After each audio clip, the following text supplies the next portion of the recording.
चलिए तो आज के इस वीडियो में हम लोग देखते हैं क्लास 10th का एक मोस्ट इम्पोर्टेंट क्वेश्चन जो बोर्ड में कई बार पूछा हुआ है। अवतल दर्पण में सिद्ध करें F बराबर R/2। हमारा अवतल दर्पण बना हुआ है, इसमें सिद्ध करना है। हल में लिखते हैं, माना M डैश एक अवतल दर्पण है, एक अवतल दर्पण है। AB आपतित किरण, AB आपतित किरण परावर्तन के बाद दर्पण से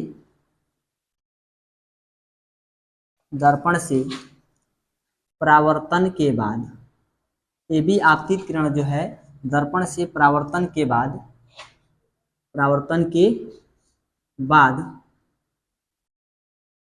फोकस F से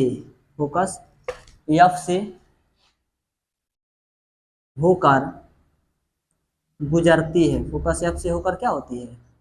गुजरती है। फोकस F से होकर गुजरती है, जिसका वक्रता केंद्र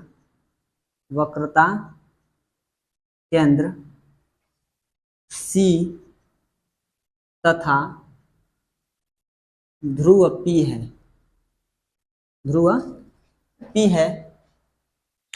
सबसे पहले हम लोग देखें कि M डैश एक अवतल दर्पण है। M डैश क्या है? एक अवतल दर्पण है। इसमें AB हमारा आपतित किरण है जो दर्पण से परावर्तन के बाद फोकस F से होकर गुजर रही है, जिस पर वक्रता केंद्र C तथा ध्रुव P है। वक्रता केंद्र C तथा ध्रुव क्या है? P है। तो परावर्तन के नियम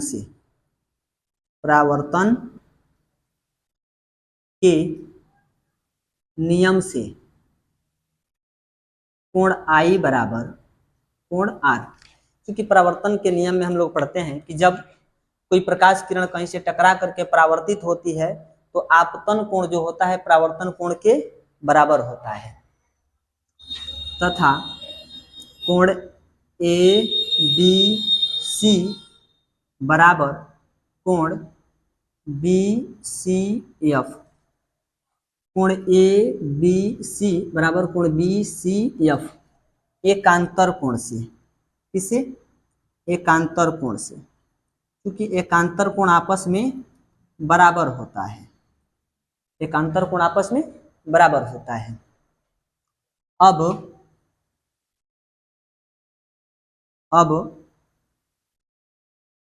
समद्विबाहु त्रिभुज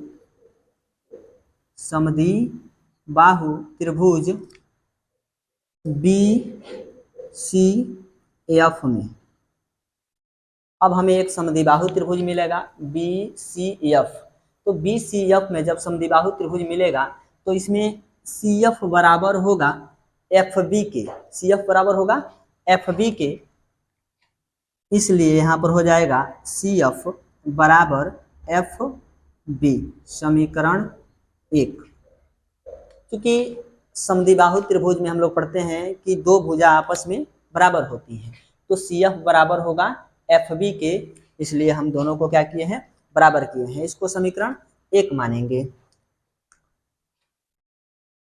क्योंकि बिंदु B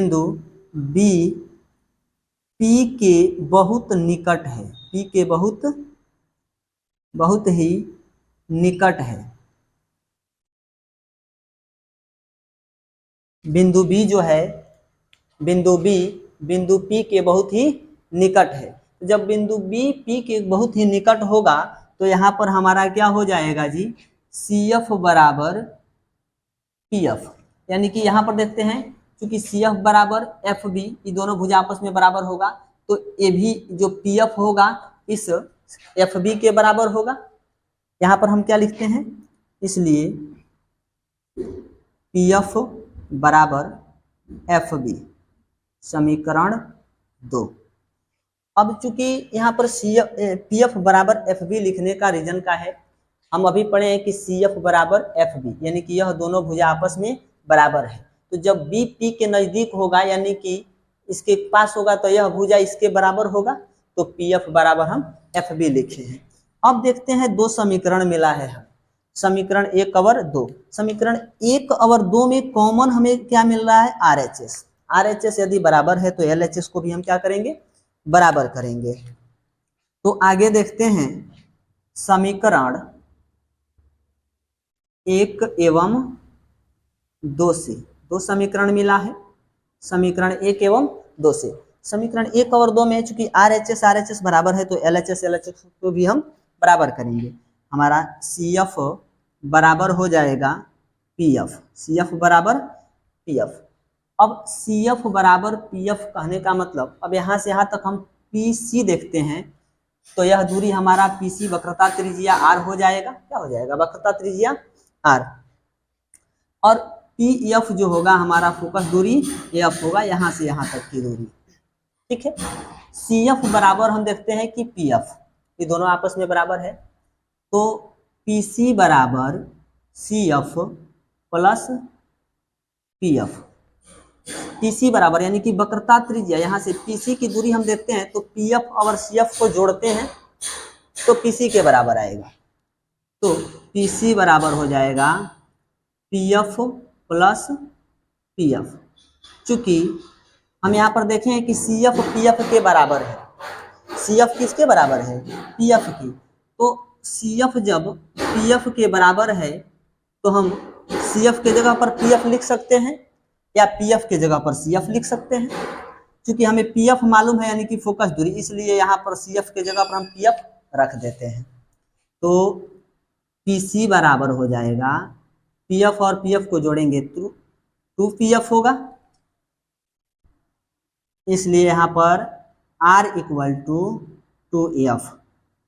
चूंकि पी सी बराबर R है और पी एफ बराबर क्या है, F है, फोकस दूरी। R वक्रता त्रिज्या है, F फोकस दूरी है। अब हमें F मालूम करना है तो F को इधर लाएंगे और R जहाँ है वही रहेगा। F के गुणा में 2 है तो R के बटा में चला जाएगा, यानी कि F बराबर R/2। यही हमें क्या करना था, प्रूफ करना था। इससे सिद्ध होता है कि फोकस दूरी जो होती है वक्रता त्रिज्या की क्या होती है, आधी होती है। तो आगे सिद्ध कर सकते हैं।